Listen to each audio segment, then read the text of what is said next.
"Don't tell the neighbors you're my father." The words didn't hit like a shout. They didn't need to.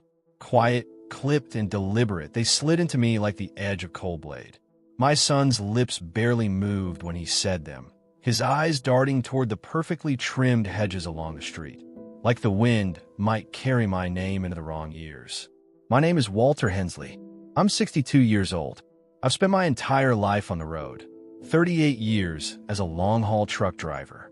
I crossed every flat stretch of Kansas, every ice-glazed pass in the Rockies, every night-lit highway in New York City just to keep food on the table and a roof over my son's head. There's a part of me that still hears the low rumble of diesel in my bones. It's the sound of my sacrifice, the sound of my love. And yet here I stood, 3 states away from home, unshaven, tired from a 3-day drive, with my son looking at me like I just crawled out from under a rock.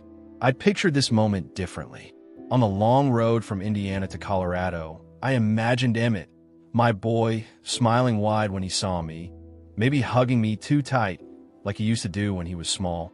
I thought we'd step inside his new house, and he'd show me around like a proud homeowner.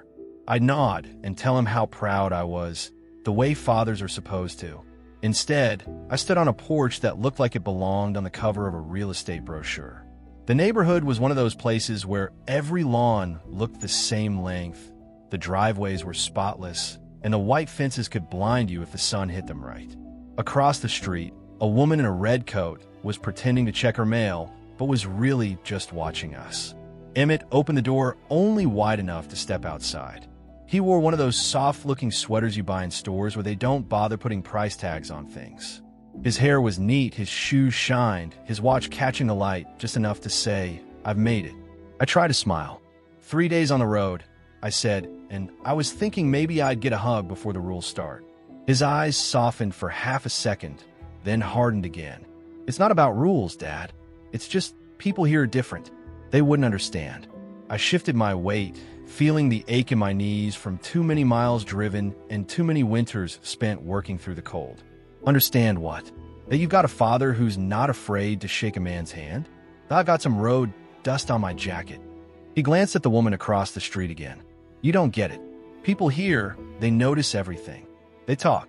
And that's when I understood. It wasn't that he thought people would talk. It was that he was afraid of what they'd say. A gust of wind bit into my face, sharp enough to sting. I pulled my jacket tighter, feeling the leather creak under my fingers. I thought about the last time I'd seen Emmett, about 2 years back. He'd call me after I'd just finished a delivery run to say he needed help with a down payment. I'd gone to the bank the very next morning, cashed out a good chunk of what I'd saved for retirement, and wired it to him. He didn't ask how much that hurt my future. I didn't tell him. That's what fathers do. They give, and they don't keep score. Now, looking past him into his warm, glowing house, polished wood floors, the faint smell of roast beef drifting out, soft yellow light, I felt the weight of every sacrifice I'd made. Inside, I could hear laughter. A woman's voice, Delilah, his wife, bubbled up, along with the soft clink of glasses. It was the sound of comfort, of safety, of belonging. But Emmett's hand was still on the edge of the door, like he might close it at any second. "Look, Dad," he said finally, "come inside. We'll talk later." I didn't move. I just studied him, really studied him. There was a line between his eyebrows I'd never seen before, and the way he stood, shoulders slightly hunched forward, told me this wasn't just about embarrassment. There was something else, something heavier. I took a slow breath, the cold air settling deep into my chest. "You think I drove all this way just to sit quietly in the corner while you figure out how to explain me to your neighbors?" His mouth tightened. "It's not like that." I raised an eyebrow. "Feels exactly like that." We stood there for a long moment, just looking at each other. Somewhere down the street, a dog barked once and then fell silent.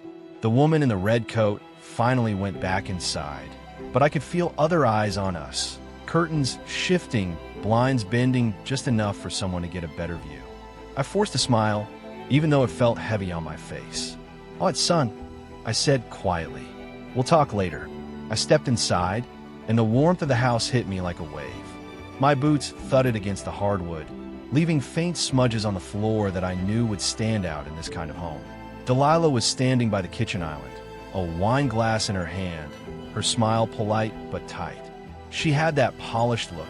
Perfect hair, flawless makeup, a dress that probably cost more than my truck was worth. "Walter," she said, her voice sweet but distant. "We weren't expecting you until tomorrow." "I made good time," I replied. My voice sounded flat even to me. Emmett closed the door behind us, but I could feel the tension still hanging in the air, like a thread pulled too tight. Dinner was already on the table. Roast beef, mashed potatoes whipped smooth, green beans lined up neatly on a serving platter. It all looked like something out of a magazine. I took a seat, but the silence at the table was louder than any highway I'd ever driven.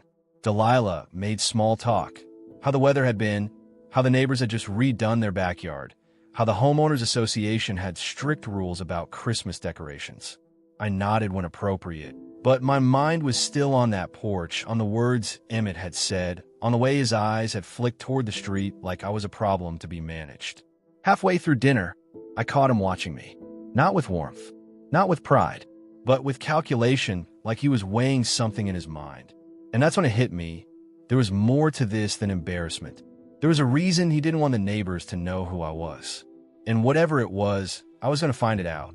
I didn't know then just how deep that reason ran, or how, when I finally uncovered it, I'd have to decide whether to walk away quietly or set things in motion that would change both our lives forever. I didn't sleep much that first night in Emmett's house. The guest room was spotless, decorated like something from a catalog.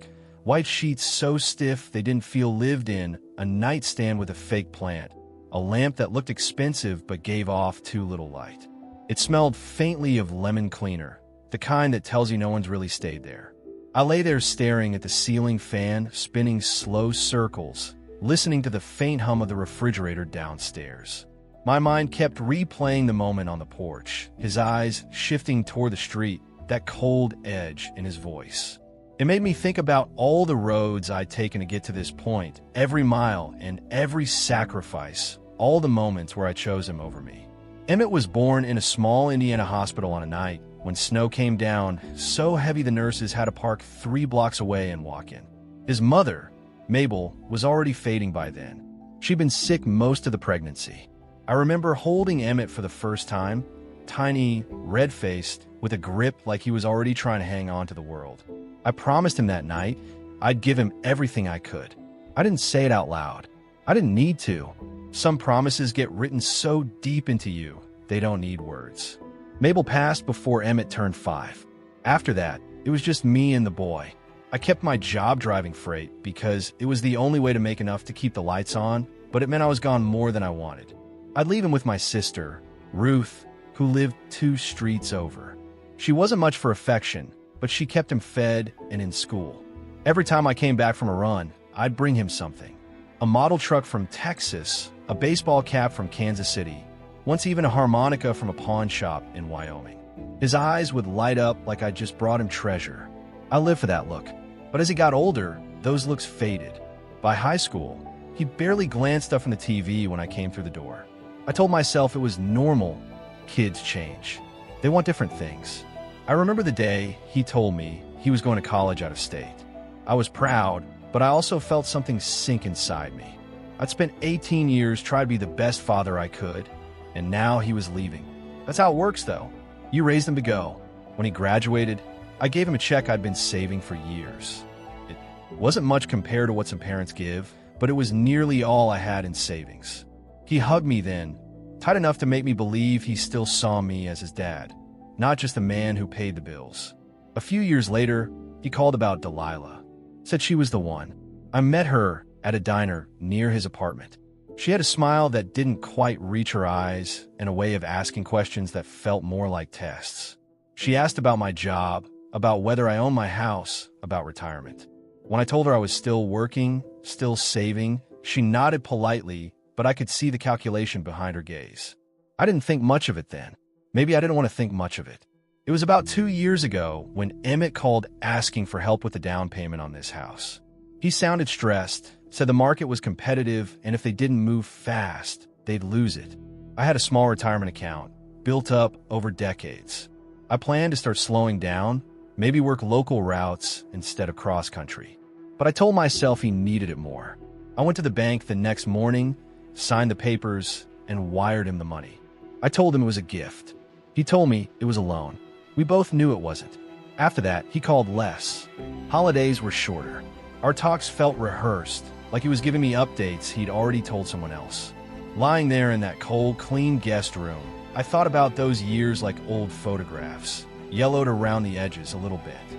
I thought about the time I missed his high school championship game because my truck broke down in Nebraska.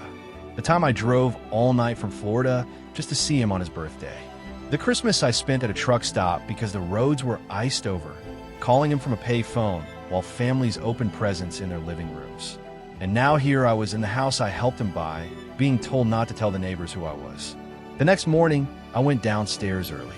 The kitchen was spotless. Marble counters, stainless steel appliances, a coffee maker that looked like it belonged in a science lab. I found a basic drip pot tucked in a lower cabinet, probably something they'd kept from an old apartment. I used it instead. The smell of coffee filled the air by the time Emmett came in.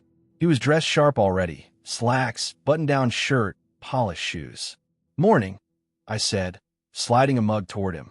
"Morning," he replied, taking it but not meeting my eyes. We sat there for a moment in the quiet, the sound of the coffee maker dripping into the pot the only thing between us. "So," I said, "what's this about the neighbors?" He sighed, setting his mug down. "Dad, it's complicated. Delilah's been working hard to fit in here. The people in this community are particular. They expect a certain image." I tilted my head, and I don't fit that image. He didn't answer. That told me more than any words could. I stared at him, seeing both the boy I'd raised and the man who now sat across from me. There was a tightness in his jaw, a flicker in his eyes that told me this wasn't just about image. Something was underneath it. I thought about pressing, but I didn't. Not yet. I'd learned long ago that sometimes you learn more by keeping your mouth shut and your eyes open. Later that day, Delilah gave me a tour of the house. She showed me the living room with its cream-colored sofa, the dining room with a table big enough for 12, the backyard with its perfectly manicured grass. She spoke like a realtor, highlighting every feature, skipping over anything personal. When we got to the upstairs office, I noticed a stack of unopened mail on the desk, thick envelopes, the kind from banks and insurance companies. I didn't touch them, but I filed that detail away. Delilah caught me glancing at them and quickly shifted the conversation to the new neighborhood pool. That's when I knew there was something here, something they didn't want me to see, and I was going to find out what it was. The third morning in Emmett's house, I woke before the sun. Old habit. My body still kept trucker's hours, even if I wasn't behind the wheel anymore. The house was quiet, too quiet, the kind of stillness you only hear in neighborhoods where nothing real ever seems to happen. I made my coffee and stepped out onto the back patio. The air was crisp, the grass damp with frost. The fence separating Emmett's yard from the neighbors was tall and freshly painted white. I was halfway through my mug when I heard a light tap, tap, tap on the other side. A voice followed, low but clear. "You must be Emmett's father." I turned. Peeking through a gap in the fence slat was a man in his late 60s. His hair was silver, neatly combed, and he wore a flannel shirt with the sleeves rolled. "That's me," I said. "Walter." He smiled faintly. "Harlan. We've lived next door about 10 years. Never heard him mention you before." That landed like a pebble in my gut. "Guess I don't visit much," I said, forcing a shrug. Harlan studied me a moment, then leaned a little closer. "Strange thing. Folks around here like to brag about their families. But your boy," he trailed off, glancing toward the house. "Well, never mind. Good to meet you." He started to turn away, but I caught the flicker in his eyes. He wanted to say more. A lot more. Before I could press, the sliding door behind me opened. Emmett stepped out, his voice light but tight. "Morning, Harlan." "Morning," Harlan replied, his tone suddenly neutral. Emmett placed a hand on my shoulder. "Dad, why don't we have breakfast inside?" As we walked in, I glanced back. Harlan was still standing there, watching us, a question in his eyes. At breakfast, Delilah was all smiles. She'd made pancakes and bacon, the kind of spread you put out for company. She asked about my drive, about whether Indiana winters were as bad as Colorado's. All polite, all surface, but Emmett barely spoke. He pushed his food around, his eyes flicking between me and Delilah like he was waiting for one of us to say the wrong thing. Halfway through the meal, his phone buzzed. He glanced at it, then stood. "Work call. Back in a minute." When he was gone, Delilah's smile thinned. "I hope you're enjoying your visit," she said, her tone cooler now. "It's been interesting," I said. She sipped her coffee, eyes not leaving mine. "Emmett's worked very hard to get where he is. Sometimes people from different backgrounds don't understand what that takes." I leaned back in my chair. "You mean people like me?" She didn't answer. She didn't have to. Later that day, Emmett said he had errands to run. Delilah offered to take me to a local diner for lunch. I wasn't sure if it was hospitality or surveillance, but I went. The diner was the kind of place I liked. Red vinyl booze, the smell of coffee and fried bacon hanging in the air, waitresses who called you Han without thinking twice. We'd barely sat down when a woman in her 50s approached the table. She had kind eyes and a little streak of white in her hair. "You must be Walter," she said warmly. "I'm Mabeline. I live 2 streets over." "Nice to meet you," I said. She glanced at Delilah, then back at me. "Didn't know Emmett's father was visiting. He's never mentioned you." That made twice in one day. Delilah's smile was tight. "Walter doesn't get out here often." Mabeline nodded slowly. "Well, you're welcome here. Always nice to see family." Something about the way she said, "family," made me think she knew more than she was letting on. But before I could ask, Delilah steered the conversation to the diner's pie specials. That night, I couldn't shake the feeling that something was under the surface, something big. Emmett and Delilah were hiding something, and whatever it was, the neighbors either knew or suspected it. I sat in the guest room, the glow from the streetlight spilling through the blinds, and thought about what Harlan and Mabeline had said, or hadn't said. The next day, I decided I wasn't going to wait for the truth to come to me. I caught Harlan outside mid-morning, sweeping leaves from his driveway. "Morning," I said, stepping over to the fence. He nodded. "Morning." I lowered my voice. "The other day, you started to say something about my boy. What was it?" Harlan hesitated, glancing toward Emmett's house. "I don't like gossip, Walter, but I will say this. People in this neighborhood remember things. And sometimes the past has a way of showing up." "What kind of past?" He gave a small, almost pitying smile. "Ask your son." Before I could say more, Emmett's SUV pulled into the driveway. Harlan went back to sweeping. Emmett got out, his eyes flicking between us. "Everything okay here?" "Just neighborly talk," I said. But inside, I was sure of one thing. Whatever was going on, it wasn't just about appearances. It was about history, and maybe about something my son didn't want me, or anyone, to know. And I was going to find out. The following evening, the house felt different. It wasn't anything obvious. The lights were still warm, the air still smelled faintly of that vanilla candle Delilah liked to burn. But there was a shift, like the air just before a storm. Emmett was quieter than usual at dinner, answering questions with one-word replies, and Delilah kept glancing toward him like they were speaking in some private language I wasn't invited to hear. We finished eating early. Emmett excused himself, saying he needed to make a few calls for work. Delilah began clearing the table, stacking plates with quick, efficient movements. I offered to help, but she shook her head. "I've got it," she said, a little too quickly. So I went upstairs to the guest room, or at least that's what they thought. I stopped halfway up the stairs when I heard voices. They were low, urgent, coming from the office at the end of the hall. The door was mostly closed, but not all the way. "I told you he can't stay long," Emmett was saying. His voice had that tight, coiled tone of someone already at the edge. Delilah's reply was sharper. "We don't control how long he stays, Emmett, but we can control what he hears." I leaned closer, my hand resting against the wall to steady myself. "This isn't about hearing things," Emmett said. "It's about him talking. You know how fast things spread here. If he says the wrong thing to the wrong person, then maybe," Delilah interrupted, "you should have thought about that before you invited him." Silence. A heavy kind. "He's my father," Emmett said finally, but there was no weight in the words. "Your father," Delilah repeated, almost like she was tasting the word and finding it unpleasant. "Your father is a reminder, and you've worked too hard to bury that part of your life." A reminder of what? I felt my chest tighten. I'd always known Delilah didn't think much of me. But this was more than dislike. Emmett's voice came softer now, but I could still make it out. It's not just about him. If people start asking questions, they might dig deeper. And if they do, Delilah said, you lose everything. I heard the faint sound of a drawer sliding shut, then the click of the office door. I stepped back quickly, pretending to adjust the picture frame on the hallway wall. Emmett emerged first, his face unreadable, followed by Delilah, who gave me a polite, thin smile as they passed. That night, I couldn't sleep. My mind kept circling those words. Bury that part of your life. Lose everything. When God's name could be buried so deep that my presence here might dig it up. I lay there in the dark, the streetlight casting long shadows through the blinds, and I realized something. If I kept waiting for them to slip, I might be waiting forever. If I wanted answers, I'd have to start looking for them myself. The next morning, I waited until they both left, Emmett to work, Delilah to some neighborhood committee meeting, and then I made my move. The office was just as I'd remembered it.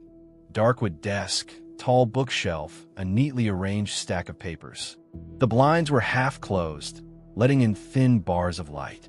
I didn't rummage like a thief. I looked with purpose. Most of the papers were boring.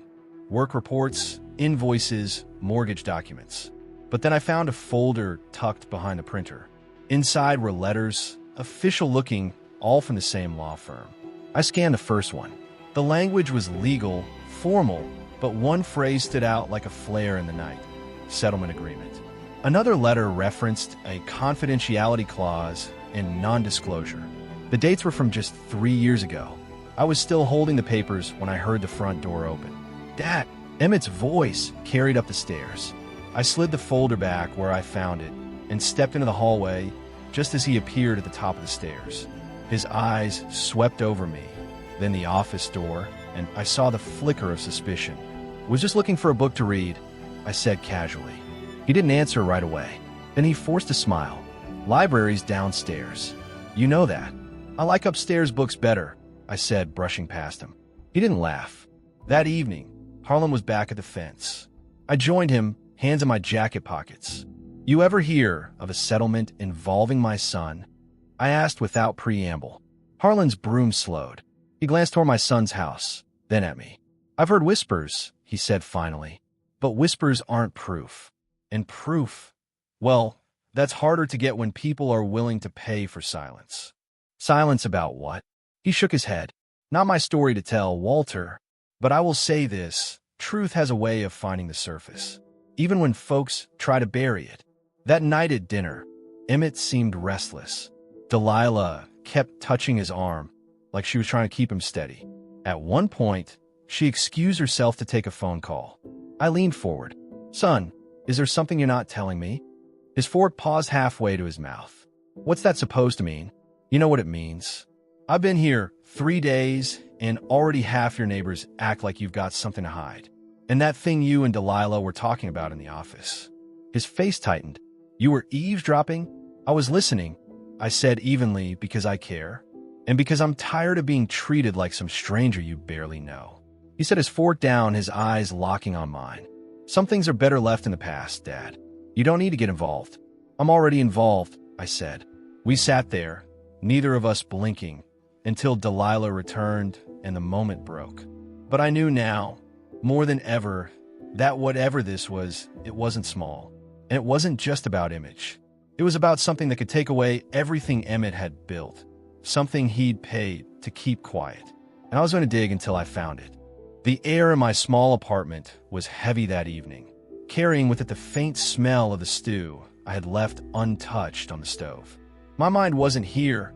It hadn't been for days. Every sound from the street below made me turn my head, hoping, then realizing it wasn't what I wanted to hear. Since that day in the coffee shop, my thoughts had been a tangled knot. George's voice kept replaying in my head. His words had been calm, but the weight they carried crushed me more than if he had shouted. I had seen something in his eyes, guilt, pity, maybe even fear. But no matter how I turned it over in my mind, I knew he had been holding something back. I pushed my chair back and walked to the small window, staring out at the dim streetlights. The The world outside seemed so normal, so indifferent to the storm in my chest. How could life go on when mine felt like it was falling apart piece by piece? A knock on the door broke my trance. I hesitated, my first instinct to stay silent. But the knock came again, firmer this time. When I opened the door, a thin envelope was slid under it before I could even see who had left it. By the time I stepped into the hall, the sound of retreating footsteps had faded. I bent to pick up the envelope. My hands trembled as I unfolded it. Inside was a single photograph, grainy as though taken from a distance. My breath caught in my throat. It was a picture of my son, Daniel. He was standing outside a restaurant, laughing. Beside him, a woman I didn't recognize clutched his arm. They looked close. I sank into the chair, staring at the photograph until my vision blurred. It wasn't the fact that he was with a woman that gnawed at me. It was the date scribbled in the corner in red ink. Last Thursday, the same night he had told me he was too busy with work to meet for dinner. The door creaked open slightly, and I realized I hadn't locked it. George stepped in quietly, his face pale as if he already knew what I was holding. "You weren't supposed to see that yet," he said. "Yet." My voice was sharp, the photograph trembling in my hand. "George, what is going on? I want the truth. No more careful words. No more dodging. I've been in the dark for too long." He rubbed his hands together, his eyes darting away from mine. "It's not just a picture, Alan. There's more. Things you haven't been told because I thought it would protect you."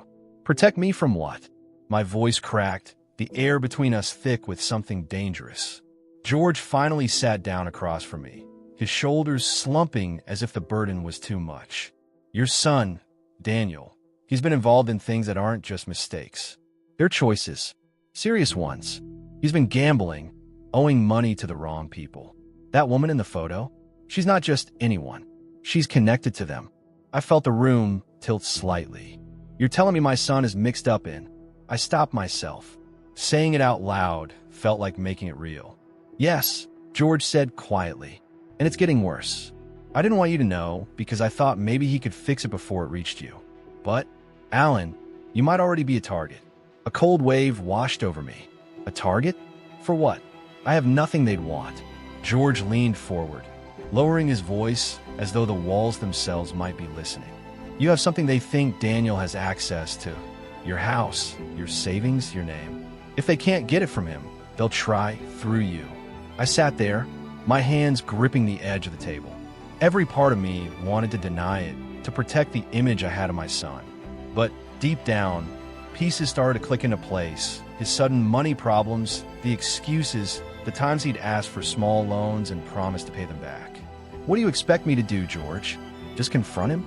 He'll lie, he's lied before." George hesitated, then pulled a small folded paper from his jacket. "This is a meeting place. Tomorrow, at 7 p.m. someone will be there who can tell you everything. More than I can." I stared at the address, my mind torn between fear and a stubborn need for the truth. That night, I didn't sleep.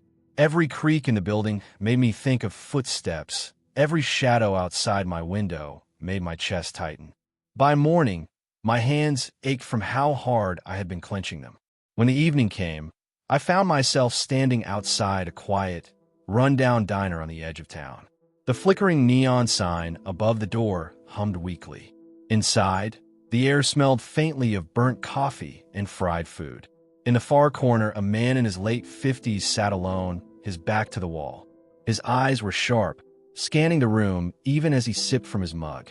He gestured for me to sit. "You're Alan," he said without introduction. His voice was gravelly, worn from years of use.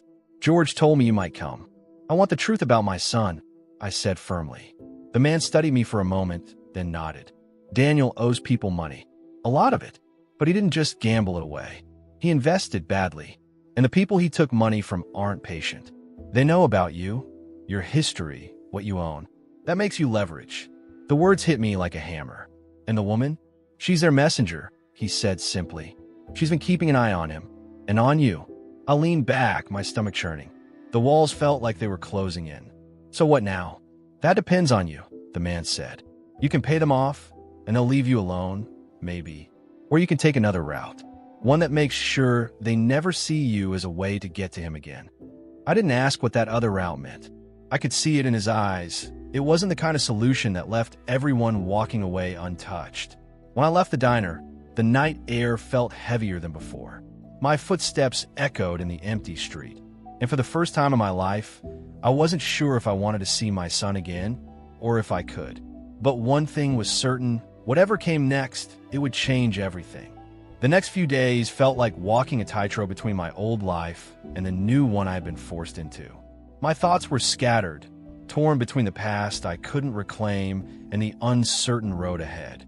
Every morning, I would wake before sunrise, my body still trained to the routine of a working man, even though my job and home were now memories. The room I had in the small lodge was modest, but at least it was quiet. I made sure to keep it clean and in order. The owner, an older man with kind eyes named Samuel, seemed to sense I was carrying more than I wanted to say. He didn't pry, but every now and then, he would leave a hot meal at my door or offer a word of encouragement when we passed in the hallway. But while Samuel's kindness kept my body fed, it did nothing for the storm in my mind. I kept thinking about the night I left home, the cold look in my son's eyes, the sharp finality of his words. I wondered if he regretted them, if maybe he had realized that what he did was cruel. But then I reminded myself not to cling to hope where none existed. On the third morning, I decided to take a walk through the town.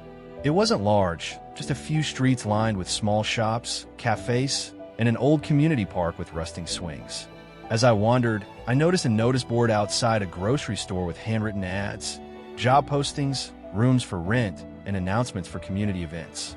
My eyes landed on one card that simply read, "Handyman needed, flexible hours, experience preferred, call this number." I didn't hesitate. I took down the number and walked straight to the small phone shop across the street to make the call. The voice on the other end was warm but cautious. The woman, who introduced herself as Margaret, asked a few quick questions, and before I could even finish explaining my background in carpentry and general repairs, she said, "Can you come by this afternoon?" That afternoon, I found myself standing in front of a weathered but charming two-story house with green shutters and a wraparound porch. Margaret, a woman in her late 50s with a streak of silver in her hair, greeted me at the door. She led me inside, showing me leaky faucets, a broken step, and a door that wouldn't close properly. "I can fix all of this," I told her. My voice was steady, even though inside, I felt a flicker of something I hadn't felt in days. Purpose. By the time I finished the work, the sun had dipped low in the sky. Margaret walked through the house, inspecting each repair, and then looked at me with a smile. "You do good work. Would you be interested in coming back regularly? There's always something around here that needs fixing." It wasn't a fortune, but it was honest work. I accepted without hesitation. She paid me in cash that day, and I left her house with a small envelope in my pocket and a strange feeling of relief. Over the next week, I settled into a routine. In the mornings, I worked at Margaret's house or helped with odd jobs she referred me to in the neighborhood. In the evenings, I would sit on the porch of the lodge, watching the world quiet down. I began to feel my mind clearing, my heart a little less heavy. One evening, as I sat there sipping tea, Samuel joined me. "You know," he said, leaning back in his chair, "you have the hands of a man who's built things his whole life.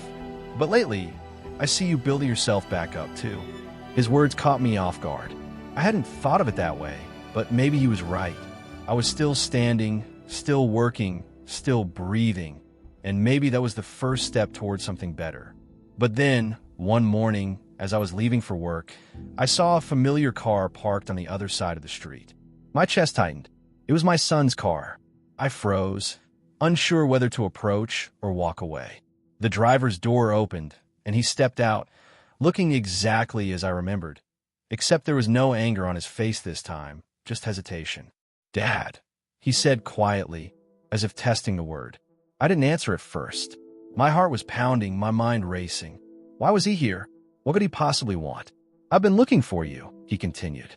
I need to talk." I took a deep breath, keeping my voice calm. "About what?" He glanced around, as if afraid someone might overhear. "It's about the house. And about Mom. Things aren't going well." Part of me wanted to turn my back and walk away. After everything he had said, after throwing me out without a second thought. He suddenly wanted to talk? But another part of me, the part that had raised him, couldn't help but listen. We agreed to meet at the small park later that afternoon. I spent the hours before the meeting with my thoughts in turmoil. Was this an apology? A plea for help? Or just another way to hurt me? When we finally sat on a worn wooden bench under the shade of an old oak tree, he spoke first. "Dad, I messed up. I shouldn't have said what I said that night. I thought I was doing what was best for my family, but I was wrong." The words were there, but I didn't feel the warmth of sincerity behind them. Something in his tone felt off, rehearsed. Maybe. Still, I stayed quiet, letting him continue. "The thing is, we're in trouble financially. Mom's been sick, and the bills are piling up. The house, we might lose it. I know I don't deserve to ask, but could you help us out?" And there it was. Not an apology, not a genuine attempt to repair what was broken, but a request for money. I felt a coldness settle over me. I looked at him for a long moment, studying his face. "You threw me out, told me I was a burden. Now you want my help." He shifted uncomfortably. "I know how it sounds, but things are different now." I stood, the weight of the moment pressing down on me. Things are always different when you're the one in need. Without another word, I walked away, leaving him sitting there under the oak tree. My steps were slow, but each one felt like a choice to protect the little strength I had rebuilt, a choice not to be used again. That night, I lay in bed staring at the ceiling, feeling a strange mix of sadness and relief. I had wanted reconciliation, yes, but not like this, not at the cost of my dignity. And as the first light of dawn crept into my room the next morning, I knew one thing for certain. Whatever came next, I would face it on my own terms. The days after that phone call felt heavier than I could have imagined. Every time the phone rang, I expected it to be someone else confirming what I feared. My meal sat untouched, coffee turning cold on the table, as I sat staring at the faded family photographs that lined the living room wall. I couldn't shake the feeling that my world had tilted on its axis. The truth I had held onto for decades, my love for my children, my faith in my wife's loyalty, was slipping away like sand through my fingers. Then, one cold morning, my doorbell rang. The sharp chime startled me. I shuffled to the door, my slippers whispering against the floor, and opened it to find Detective Harris standing there again. "May I come in?" he asked, his voice low, eyes scanning my face. I nodded, stepping aside.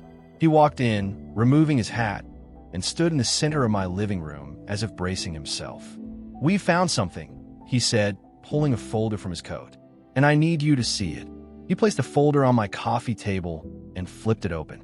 Inside were photographs, grainy but clear enough to send a chill straight through my bones. My wife, years younger, was in each image, standing with a man I didn't recognize. They were laughing, holding hands, and in some frames, she had her arm around his waist. I swallowed hard. Who is he? His name was Richard Langston. He passed away a few years ago, Harris explained. From what we can piece together, he was close to your wife around the time your children were born. The words hit like a hammer. My knees went weak, and I sank into my chair. I thought about my daughter's smile, my son's stubborn chin, features I'd always assumed came from my side of the family. Now I wasn't so sure. Harris hesitated before continuing. "There's more. We also recovered a letter from your wife's belongings. It's addressed to Richard. She never mailed it." He slid a single, yellowed sheet toward me. I unfolded it with trembling hands. Her handwriting was instantly familiar. "Richard, I wish things could have been different. I love you in a way I'll never love anyone else. But I can't leave him, not with the children so young. He's a good man, and he doesn't deserve the truth. Please forgive me." My vision blurred as I set the letter down. I had been a good man. At least I tried to be. I had worked double shifts, missed birthdays, endured storms and sleepless nights, all to give my family a life better than the one I'd known. And yet, somewhere in the middle of all that, I had been nothing more than a placeholder in her heart. I wanted to ask Harris to leave, to give me space to breathe. But part of me needed him there, like an anchor in a sea that had suddenly turned violent. "What now?" I asked quietly. He closed the folder. "That's up to you. I can dig deeper, find out if your children are biologically yours. But I need your consent." The thought made my chest ache. And if they're not, then you'll have to decide if you want them to know. I stared out the window at the bare branches swaying in the wind. They looked like old hands reaching for something they could never grasp. After Harris left, I sat for hours in silence. My mind kept drifting back to moments I'd cherished. The night my daughter was born, the way my son's small fingers wrapped around mine when he was learning to walk, the way my wife had rested her head on my shoulder after long days. Had all of that been a lie, or had it been real in its own way? Despite everything, that evening, I called my daughter. I tried to keep my voice steady as we talked about nothing in particular. Her work, the weather, a new book she was reading. I didn't mention the photographs or the letter. Not yet. But as I listened to her laugh, I wondered if my silence was protecting her or protecting me. The following week, I visited the old park where we used to take the kids on Sundays. The swings creaked in the cold wind, and the empty slide glistened with frost. I sat on a bench, remembering their small feet running through the grass, their shouts of joy echoing across the playground. A man sat down beside me. He was in his 40s, with a kind face and tired eyes. "Cold day for the park," he said. I nodded. "Sometimes you come back to places just to remember." He smiled faintly, or to try and make sense of things. We talked for a while, about life, about regrets, about the people we used to be. I never learned his name, but something about that conversation made me realize that maybe my story wasn't finished yet. When I got home, I found another envelope in my mailbox. No return address, just my name written in neat, unfamiliar handwriting. Inside was a single photograph. My wife again, younger, holding a baby, but it wasn't either of my children. This baby had dark hair and features that didn't match anyone in my family. On the back of the photo were 3 words: "Ask about her." My heart pounded. Someone out there wanted me to know more. But the question was I ready to hear the rest? The morning after the confrontation felt strangely calm. The air was still, and the usual noises of the neighborhood, the barking dogs, the passing cars, seemed muted, as if the world itself was taking a breath. I sat at the kitchen table, a cup of coffee cooling in my hands, replaying the events of the past days in my mind. My son hadn't called. My daughter hadn't either. It didn't surprise me anymore, but it still hurt. I had grown used to the silence that followed every disagreement, the long stretches where my children treated me like an unwanted guest in my own life. Still, I couldn't help but wonder if they were sitting somewhere now, justifying their actions to each other, painting me as the difficult one. Across the table, the stack of documents I had been gathering over the past weeks sat neatly in a folder. Proof of ownership for the house, bank statements, and a few letters I had kept for years. I didn't look at them now. I knew every paper by heart. Instead, I stared out the window at the backyard, where the winter frost still clung to the edges of the grass. By midday, I decided to take a walk. The streets were quiet, and the cold air bit at my face. I passed by the small park I used to take the kids to when they were young. The swings were still there, rusted a little more now, and the slide looked like it hadn't seen fresh paint in years. A young couple sat on a bench, their baby bundled tightly in a stroller. I caught myself smiling for a moment, remembering the days when my own children were that small, when life felt simpler and their love didn't have conditions attached. I stopped at a small cafe on the corner. The bell over the door jingled as I entered, and the smell of fresh bread hit me. The owner, a kind woman named Linda, greeted me with a warm smile. "Morning, John," she said, wiping her hands on her apron. "Haven't seen you in a while." "Morning, Linda," I replied, taking a seat near the window. "Just needed to get out of the house for a bit." She nodded knowingly. "Coffee and the usual?" I nodded, and she brought over a steaming mug and a plate with a slice of her homemade apple pie. The first bite was sweet and comforting, and for a moment, I let myself relax. We chatted about the weather, the slow season for her business, and the renovation she was planning for spring. It was the kind of simple conversation I missed. No judgment, no hidden motives. When I left the cafe, I felt a little lighter. I took the long way home, walking past the library and the old hardware store. As I approached my street, I noticed a car parked in front of my house. My steps slowed when I recognized it. It was my daughter's. She was standing on the porch, arms folded, her expression unreadable. "Dad," she called when she saw me. I walked up the driveway slowly. "What brings you here?" "I wanted to talk," she said, her voice softer than I expected. We went inside, and she sat at the kitchen table while I hung my coat. For a moment, neither of us spoke. Then she took a deep breath. "I've been thinking about what you said the other night," she began. "About how we've been treating you. About how we've made you feel." I stayed quiet, letting her continue. "I can't speak for my brother," she said, "but I know I've been distant, maybe even cold. I thought I was doing the right thing, keeping my own life separate, but I didn't see how it looked from your side." Her words caught me off guard. I had expected excuses, maybe even another argument, but instead, there was something else, genuine regret. "I don't want us to be strangers," she continued. "I don't want to look back years from now and realize we wasted all this time." I nodded slowly, my chest tightening. "It's not just about time," I said quietly. "It's about respect. It's about being seen as someone who still matters." She looked down at her hands. "I know, and I'm sorry. It wasn't a complete fix, but it was a start." We talked for a while longer about small things at first, then about plans for the holidays, and even about her work. I noticed she listened more this time, without the impatience she usually carried. When she left later that afternoon, she hugged me. It had been a long time since she had done that. That evening, I sat alone in the living room, the quiet feeling different now. Not heavy, but reflective. The path ahead was still uncertain, but for the first time in a long while, I felt a small crack of light breaking through. I turned on the radio and let soft music fill the space. Outside, the frost was melting under the glow of the street lamps, and I thought maybe, just maybe, some things could thaw with time. The night passed without incident. I slept better than I had in weeks, and when morning came, I rose early, feeling steady. I went about my routine, tidying the house and making breakfast. Halfway through my meal, the phone rang. It was an unfamiliar number, but I answered anyway. "Is this Mr. John Miller?" the voice on the other end asked. "Yes," I replied cautiously. "This is Officer Hayes from the local police department. I was hoping you could come down to the station.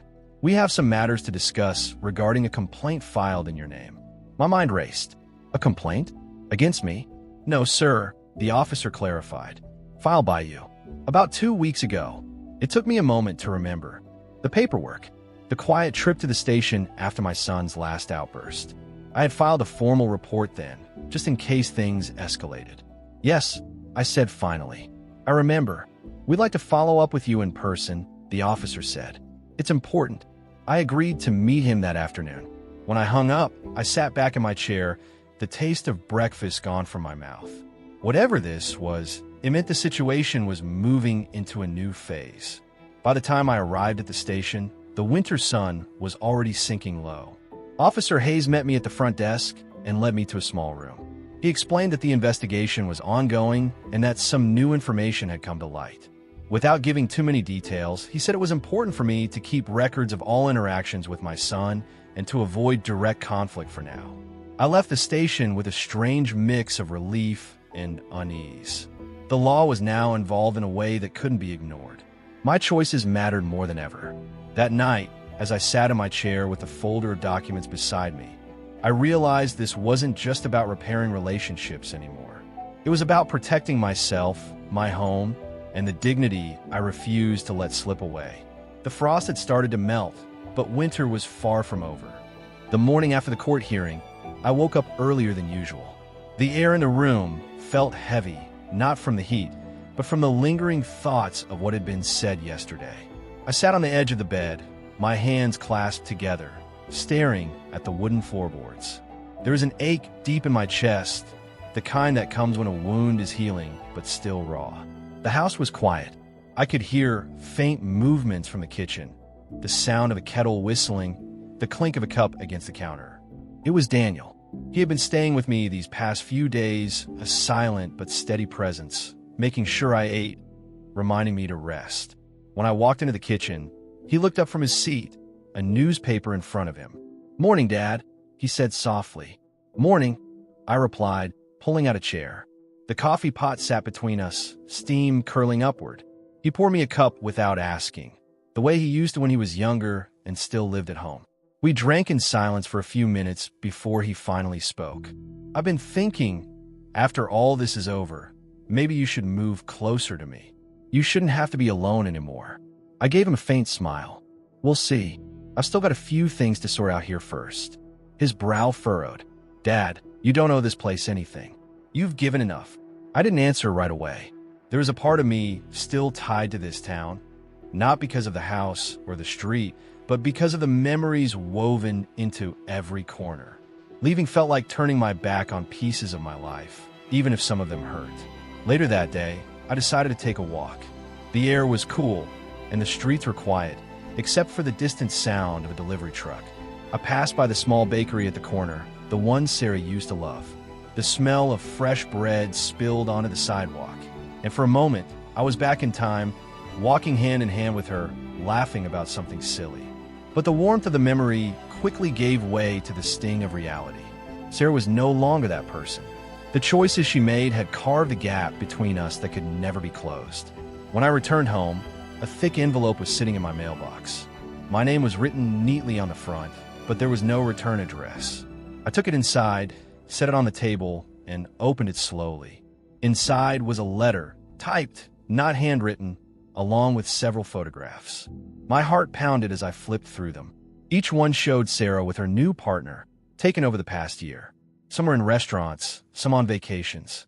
There was even one of them standing in front of the house I had built with my own 2 hands, smiling like they belonged there. The letter was brief.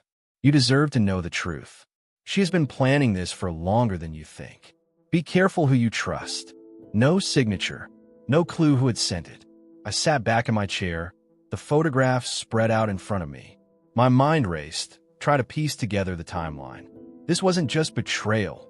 This was premeditated. She had been building a new life behind my back while still taking from the one we shared. When Daniel came home that evening, I showed him the letter and the photos. His jaw tightened as he looked at them. "Dad, this is proof. We can use this in court. Whoever sent it, maybe they're on our side."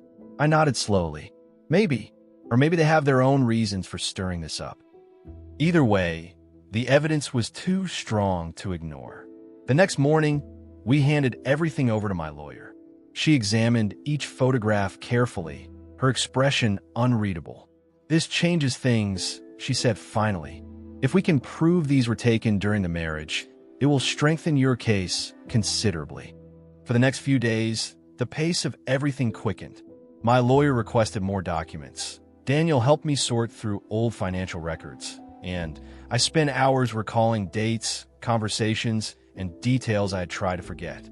It was exhausting, but it also gave me a sense of control I hadn't felt in months. Then, one afternoon, I received a call that made my stomach drop. It was from an unknown number. The voice on the other end was low, almost hesitant. "I sent you the photos," the caller said. "We need to meet." I froze. "Who are you?" "That's not important right now. What matters is that there's more you don't know. Meet me at the old pier tomorrow morning, 9 a.m. Come alone." Before I could ask another question, the line went dead. That night, sleep was impossible. I kept replaying the conversation in my head. Was this a trap? Or was it my chance to finally see the whole picture? At exactly 9 a.m. the next day, I stood at the edge of the old pier. The water below was calm, the boards creaking under my feet. After a few minutes, a woman appeared from the far end. She wore a dark coat, her hair pulled back, sunglasses hiding her eyes. "You're the one?" I asked cautiously. She nodded. "Name's Claire. I used to work with Sarah. I saw things I couldn't ignore." She handed me a small flash drive. "Everything's on here. Emails, receipts, even recordings. She's been moving money into accounts you don't know about, planning to disappear for good." I stared at the device in my palm, the weight of it feeling heavier than it should. "Why help me?" "Because I know what it's like to be blindsided," she said simply. "And because she's hurt more people than just you." Before I could say anything else, she turned and walked away, disappearing down the pier. I went straight to my lawyer's office. When we plugged the drive into her computer, file after file appeared. The evidence was damning. Proof not only of Sarah's betrayal, but of her calculated steps to strip me of everything. By the time I left the office, the weight on my shoulders felt different. It was still heavy, but now it carried something else, resolve. This wasn't just about surviving anymore. It was about reclaiming what was mine, piece by piece. And for the first time in a long while, I believed I could. The soft hum of the morning filled my home, a home that now felt peaceful, free of the tension that had once seeped into every corner. The sunlight poured through the windows, warm and unhurried, as though the world itself had slowed down to match my pace. I sat at the kitchen table with a cup of fresh coffee, staring at the stack of documents in front of me. Property deeds, bank records, and legal papers. They were no longer a burden. For the first time in years, I wasn't fighting to keep what I had built. I was simply deciding what to do with it. A gentle knock on the door broke my thoughts. When I opened it, I saw Daniel, my eldest grandson, standing there, his head slightly bowed. "Grandpa, can I come in?" he asked, his voice carrying a mix of hesitation and hope. I stepped aside without a word, motioning him in. He looked around, perhaps expecting the coldness of a house after a storm, but instead finding warmth. "I'm sorry," he began, his eyes glossy. "I should have spoken up sooner about what Dad was doing, about how he treated you. I was scared." I studied him for a moment. The boy, no, the young man, standing before me wasn't the same one who had once looked away when I was humiliated. Life had forced him to grow. "Fear can silence even good people," I said softly. "What matters is that you're here now." He exhaled as though releasing a weight. We sat, and over coffee, he told me about the arguments he'd had with his father since I'd left, about how his mother, my daughter-in-law, had quietly admitted she'd been wrong. "They're different now," he said. "Maybe not perfect, but they regret it. They just don't know how to say it to you." I sipped my coffee, letting his words settle. Regret was a strange thing. It didn't erase the past, but it could open a door to something better, if both sides were willing. Later that week, I found myself at the park, sitting on a bench where I had often taken my late wife years ago. It was here that my son, Michael, approached me. He didn't come with arrogance this time. His steps were slow, his shoulders not as straight as they used to be. "I was a fool," he said without preamble, standing in front of me. "I let money, pride, and stupid resentment get in the way of being your son. I hurt you, Dad." I looked at him for a long time. Part of me wanted to remind him of every night I had gone to bed wondering how my own child could turn me away. But another part, the part that still remembered him as a boy holding my hand, spoke louder. "You can't change what's done," I finally said. "But you can decide what you do from now on." His eyes watered, and for a moment, he looked like that boy again. We didn't hug right away. We just sat together in silence, letting the quiet speak for us. Months passed. I didn't move back in with Michael's family. That chapter had closed, but I visited often. We rebuilt slowly, not pretending nothing had happened, but learning to live beyond it. Daniel came over regularly, helping me with errands. Sometimes we'd work in the garden. Other times we'd sit in the living room and share stories about his grandmother. The laughter that returned to my home didn't erase the scars, but it proved that healing was possible. One autumn afternoon, as the leaves painted the world in gold and red, I stood on my porch watching Daniel play catch with his younger siblings. Michael sat on the steps beside me. "You know," he said quietly, "I used to think strength was about control, about making people do what you wanted.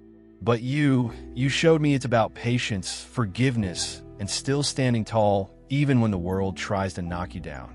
I glanced at him, a faint smile tugging at my lips. "Strength isn't loud, Michael. It's steady. It's being the person you can live with when you're alone at night." He nodded, eyes fixed on his children. "I hope they learn that from you." As the sun dipped below the horizon, I realized something. I had been wrong when I thought my story was about loss. It wasn't. It was about endurance, about knowing that even when the people you love hurt you, you can choose whether bitterness or grace shapes the rest of your life. I chose grace, not because they deserved it, but because I deserved peace. And so, my home remained open, not just to my family, but to anyone who needed a reminder that the heart, like the seasons, can always begin again.